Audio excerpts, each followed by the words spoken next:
Welcome to the Healthy Metal Hippie Podcast, where art and wellness collide. Well, hi and welcome back to the Healthy Metal Hippie. Today we are here with our friend Lasse from Norway. We are getting all the best Norwegian guests on the show lately, and I'm loving it. We met last year at the legendary Black Heart Camden, where you were playing bass with Isiliel, who obviously there's been a lot of interaction in the healthy metal hippie and the heavy metal hippie music world with Isiliel, and I'm just absolutely thrilled to have you here today. Thank you so much. It's real nice joining you on this show.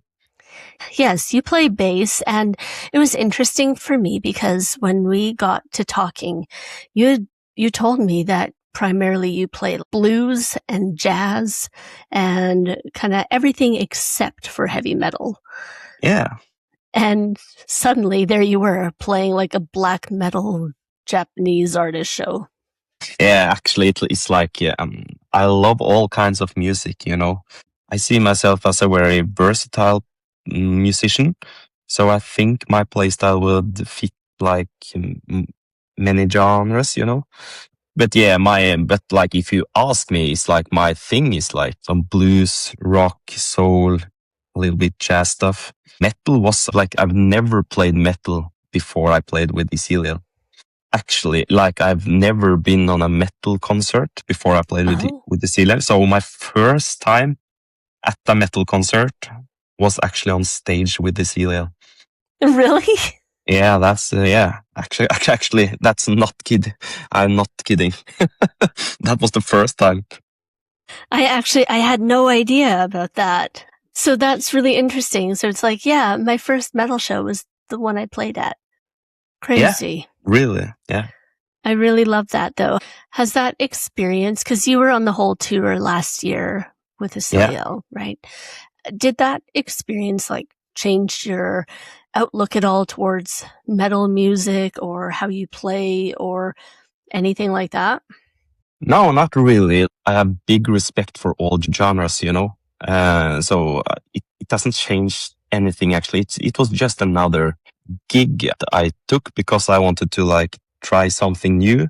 I've been doing the same for many years. It's like, and then I got this question from Kai. And it was really cool joining. It's a cool band, so credits to Kai for setting up this band together. Really, and it has been like a nice experience to play metal and meeting hardcore metal musicians that know the genre. When it comes to playing, I think like I do my thing. So I haven't changed anything in my playing when I started with this Isiliel. It's just more of the attitude stuff, like on the stage and stuff. That was like kind of new. I've always seen myself like very like confident on the stage. I'm always very confident on the stage, but it's like the difference between the metal and other stuff I do is like a kind of a different attitude on the stage. So that was kind of the new thing, I think. Actually, that is the only thing I actually thought about. So you're always confident on stage. Did you feel like if that, like playing in a metal show, that confidence kind of like faded a little bit? Or what kind of steps did you have to take to put on that attitude for a successful show?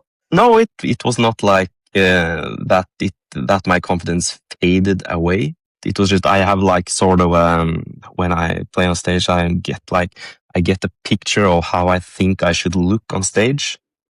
Yes. And then I'm like trying to produce that when I'm on the stage.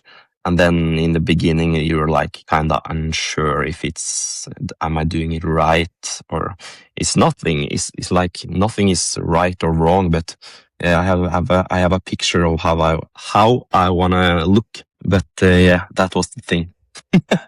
But it hasn't changed everything. It didn't fade or anything. I just try and fail and just try and like finding my own stage attitude, you know. Yeah, that is the whole thing. I think it's a really big key though, is finding what your stage presence looks like to you in all kinds of different areas, right? Whether you're playing a metal show or a blues or a rock show or whatever it is. Yeah. But you're right. You show up differently, but in a sense, you show up as you all the time. It's just different versions of you. Yeah, actually, it's like different characters. Yeah, it is. But yeah, the most interesting thing is like, I hear so many musicians like talking about, yeah, to play that, you need to do, you play this way and this way. And yeah, that's right. You have different tone choices, you know. When I like, when on the first Isiliel gig, I'm having this blues language in my playing, and I use that on the first gig. And then you find out that, no, that don't work really well. You need to experiment with the tone choices. Like, I think if you are talking about tone and things like that, in addition to like we're talking about your stage presence and everything, finding your tone is what sets you apart too, as you, right? And obviously right. It's tweaked in different ways, but you listen to like all kinds of different guitarists or any musicians, but they'll have developed that distinct style that you can go, this sounds like so-and-so, or this sounds like so-and-so. Yes. And no matter what, you could play everything note for note, but you don't replicate it. You don't. Yeah, right. Yeah. You've clearly done a good job. Absolutely. And that's the thing, like when I talked about in the beginning, like I'm feeling myself like a very versatile musician that can fit into many genres. I think overall, I try to like develop that sound that can fit into any genre, but still sound like me, you know? Yeah. Oh, Yeah. I love that so much. Yeah. So I don't, yes, but so I don't want to like adapt to one genre. Yeah, of course I adapt. I want to play like the right style in that kind of music I play, you know, but I want it to be me regardless of what genre I'm in, you know. When did you start playing bass, and like, was it always bass? Have you played anything different or? Yeah, you know, I started out when I was 9 years old playing in a marching band. Yeah, I played the tuba. And when I was 15, I was like very interested in music, but I wanted to try something new. And then the bass was really close to the tuba, you know, it's a bass instrument. So then I started out playing bass when I was 15 years. And then I started out at a music school at high school, I think. Yeah. In 3 years, played bass there. And then I found out the first year in high school that I wanted to be a musician. So I found out after high school, I want to study music. So when I got to the third year and my last year, I was like on auditions for different music schools to take a bachelor's degree in bass. And then I got in the University of Agder at the popular music department. Then I started out studying music when I was like 18. And so we were just talking about your band and and how people, sorry, I'm just going to bring it up first. So your band is called Heigh Chief. Yeah, but right. Many people have been calling it Heigh Chief, which I was going to as well. Yeah, before right. I was corrected. So we're setting the record straight. You heard it here first on the Healthy Metal Hippie. It is Heigh Chief, and I love it. I guess first of all, we'll start current and work our way backwards. So you guys recently put out an album, The Tales of the Once Was, and it came out in January this year in 2026. And I know you guys have had like a ton of promo around it and just tons of just getting the hype built up for it. And so I also just learned that this was your 6th album, which kind of blew my mind. I do not have the counting on it, to be honest, but I think it's some kind of like I have six albums or something. Yeah. Right now, you guys are planning to go out on tour and things like that, right? Right. Yeah, we have some shows. We're trying to get we're going some days to Germany in April, actually. I'm playing some places there. I'm going to play on a radio show, Deutschlandfunk. So we're gonna record live on a radio show, actually. So that will be really cool in Norderstedt near Hamburg, I think it was. Yeah. So that's the plan. And we're going to play in, I think it was Copenhagen as well. That's really exciting. So that's both happening in April. Yeah, absolutely. Do you want to tell us a little bit about the history then of Heigh Chief? How did it get started? How long have you guys been together? Yeah, then it's back to the music school when I started studying a bachelor, because Mark is one of the band members, wanted to start a blues band. So yeah, so we started out then with me and one drummer called Jonathan, who's still playing with us, and Marcus, and a keyboardist called Audun. So we started playing. I think I'm not sure really, but I think Marcus wanted to start singing himself in that band. But on that time, he found out he didn't want to or something, and then we got with Marcus the year before had studied with a friend called Björn, and he asked Björn if he wanted to join us playing in a blues band and singing, and he also plays guitar. So then we were like, yeah, five members of the band, and started out playing. This was late 2012, in the beginning of 2013, I think. So we have played together for a long time. And then but Björn lived in Oslo and we lived in Kristiansand. So we didn't play too much. In the summer of 2013, we got asked to like play on a blues challenge at the Notodden Blues Festival in Norway. It's a big blues festival in Norway. There was a competition. Like if you won, you would tour Norway the year after, and we somehow managed to win that competition. So then we got a tour at various blues clubs in Norway, whole 2014. The end gig was in then you were going to participate in the International Blues Challenge in Memphis. So then we headed to Memphis actually and played the gig there. And that was, it was really nice. Many blues bands and stuff. So yeah, that was the last gig. And after that year, it was like we just held it going, you know. So from there, we have been a band since.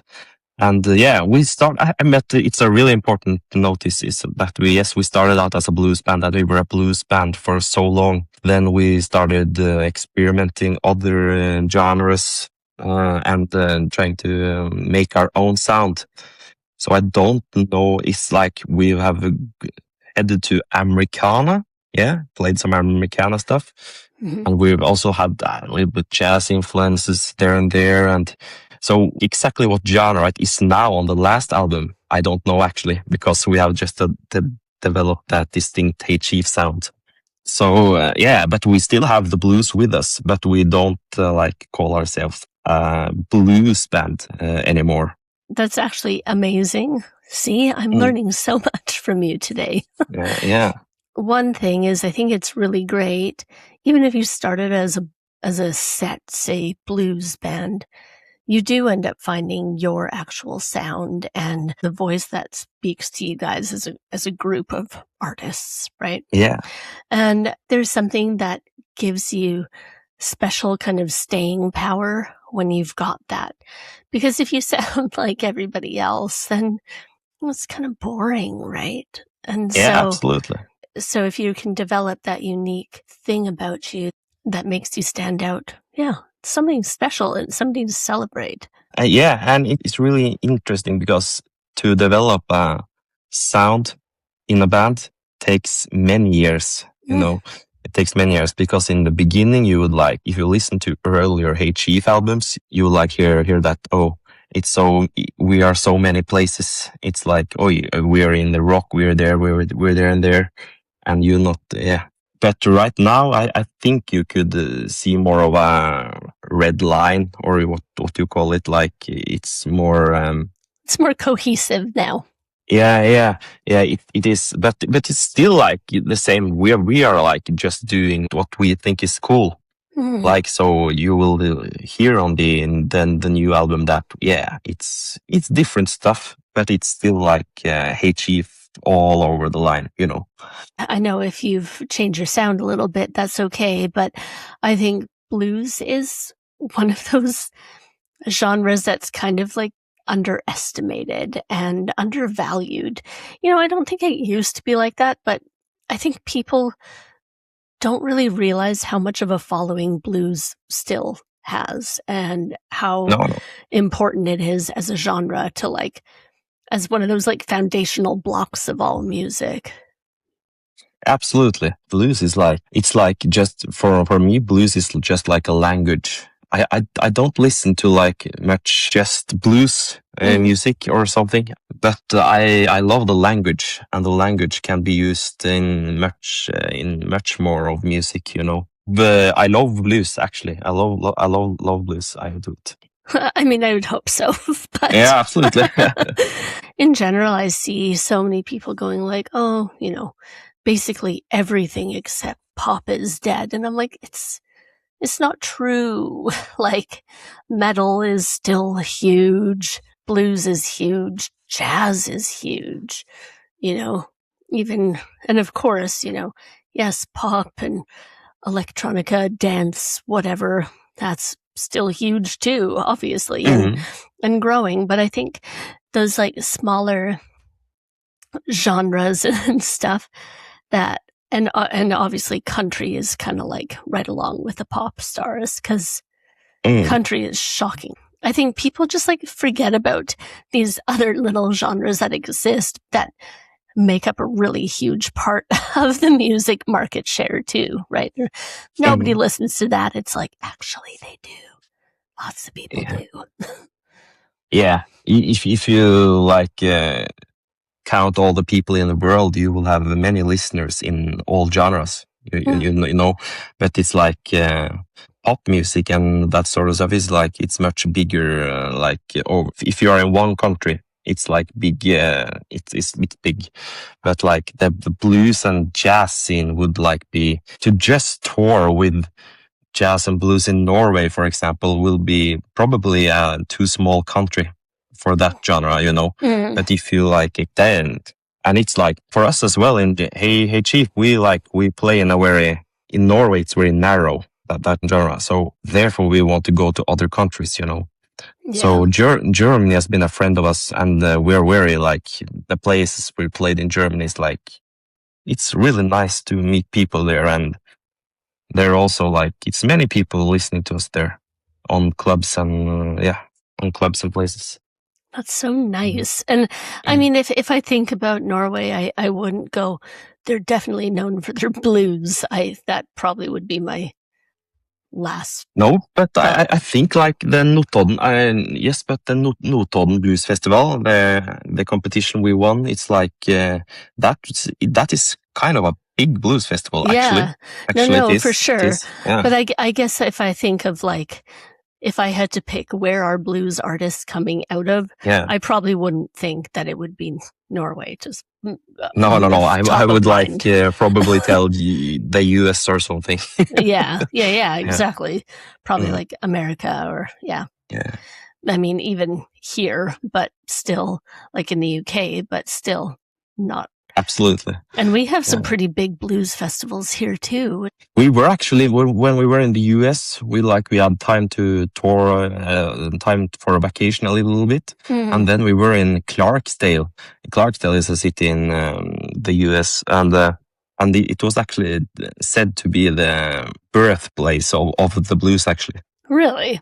Yeah, Clarksdale. Yeah. Not like it is in Norway. In Norway, it's like the clubs and stuff in Norway have such high standard according to many other places in the world. The gear and all sort of stuff is like really good in Norway.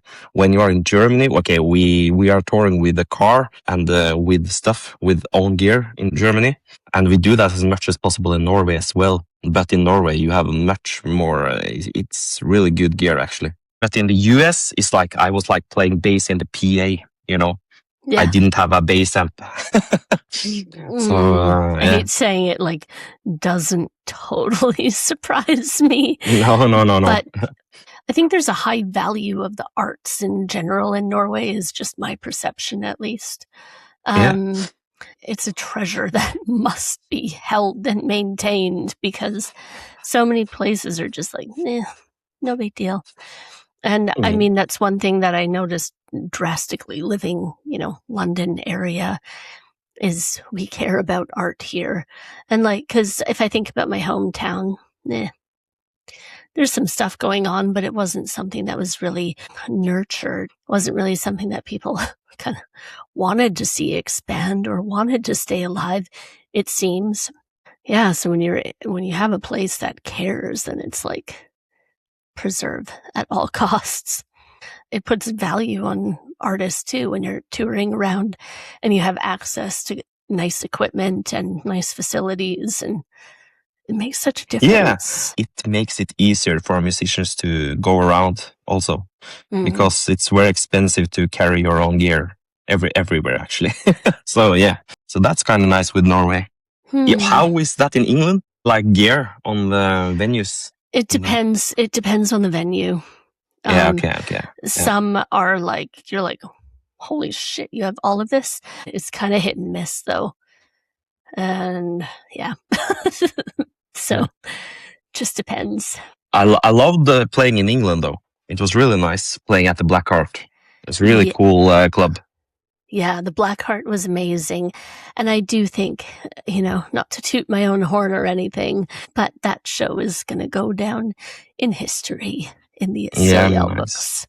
And this year, I think, is just going to be even bigger and better. So the Black Heart is quite a legendary club here, though, like for metal acts or alt bands or anything like that. Anything in the kind of heavier rock area. They're legendary, and it's kind of like if you haven't played there, you haven't made it, I guess. That's honestly is the perception of the Black Heart. So I'm really thrilled that we got to get that set up last year. Absolutely. What was your favorite thing about playing in London? Oh, it was so many people. It was a cool black box. I don't know if it was sold out, but it was very close to sold out. Yeah, and it's like it's just when it's so many people. Often I do not care what I play. I love playing for that much of people. I think it's really cool, and if the audience is loving it, it's really better to play. And I'm just going to say it again. You can get your tickets for this year's Isiliel show on dice.com and just look up Isiliel, and tickets are on sale now. Do you find that like when you're playing that you get energized by the audience and what you're playing and, the whole atmosphere? Yeah, absolutely. It's like when it's so many people and I like the music I play also, it's like it's such of an adrenaline kick, And when you have done that for that much of years, you become an adrenaline junkie, Yes. It's like really, you need to play. And it's like, it's in periods I do not have much of motivation, I think, in periods, I think music can be boring and all sort of stuff. But then I play that one gig, like that is a really cool gig. And then you remember why you're doing this, Like when we played the release concert with Heigh Chief, we played in Oslo at the Parkteatret, and it was really much people there. Actually, really, it was really good, and that was sort of a kick to play actually. And then you get the motivation. Yes, this is cool. I love playing. But it is in the silent periods that you feel like this is boring, Yeah. Yeah, I mean, it's like, when you've got lots going on and you're playing great shows, you do feel on that high. I think, I don't know, I find sometimes even business too, where you have kind of like slower periods and then you're just like, why am I doing this? Is this the right thing to do? And then something really good happens and you're like, yes, let's go. And so, I can totally relate in a different way, but I can totally relate. It just like it completely recharges your batteries and revitalizes you and motivates you to keep going, being amazing. Actually, it does. So I know we've talked before about being healthy, being fit, taking care of mind, body, soul. Do you have any regular routines or anything that you do specifically for touring or when you're on the road? Actually, on tour, I am, and I know more of our friends are too, really bad at taking care of ourselves. I'm not working out on tour yet. I'm not doing it. When I'm home, I'm trying to hold the routine with the exercising and working out, As I told, I haven't been that good in 2026 yet, but I have worked out. But yeah, I was much better last year. I hope it will be better. But yeah, not. But on tour, I'm not that good actually. It's like for many years ago when I was on tour with Heigh Chief in Germany, we was like drinking beer every day, like. But the last tours in Germany, at least me, I was like probably a little bit better to not drink too much every night, because I'm so tired if I do it. But yeah, to charge and everything is like, yeah, I'm working out and I'm like gaming. I'm sitting on my computer watching some TV shows, I just love to just relax when I got the time for it. Because now it's Easter and now I have no plans. And it's really nice actually to just recharge and just chill before the summer comes. It's very important to make sure you get those times to recharge and that you take those little breaks. I know that's my one downfall. I'm like, go, crash, and then go. And, yeah, right. And it's like I'm trying to get away from that because like I need to stop doing that because it would be better just to kind of be like this instead of like. Absolutely, yeah, it is. And so I'm trying to get better with that.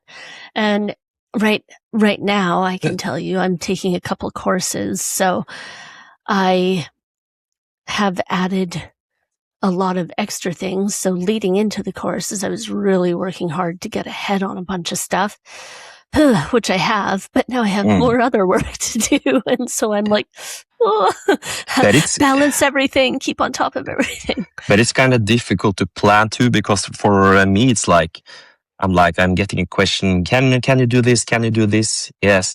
And then I'm like looking at my calendar and yeah, I can get it. Yeah, I can do it then, and then, and then you get many of those questions, and then suddenly your calendar is full and then you have much things to do all the time.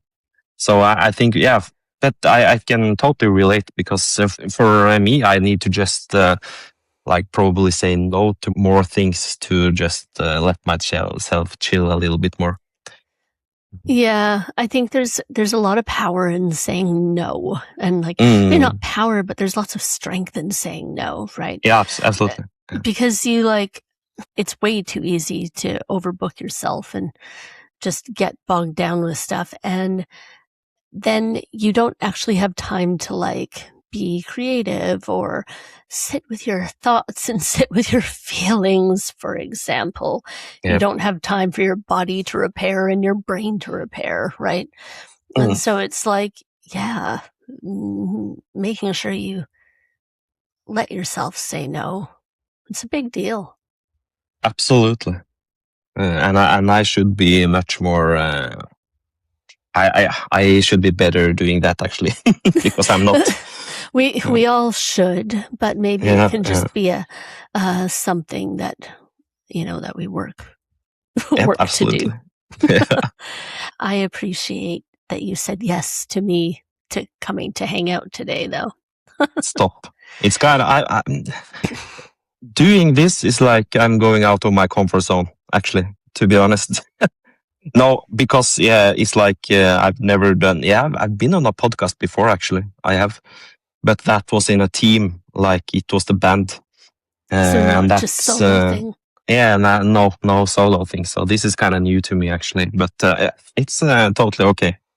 But it's me. We're friends. Yeah, it's you. Fine. Yeah, absolutely, it's okay. I do really appreciate it, though. So if people want to give you a follow and check out the band and everything that you're up to, where's the best place to find you? Instagram, I think, is the best place. So you can reach me at LASSEEKN on Instagram. Yeah. And is there an Instagram or something for Heigh Chief as well? Yeah, it's Heigh Chief actually. That's perfect. If somebody came to you for advice that was starting out on their musical journey, what advice would you give them?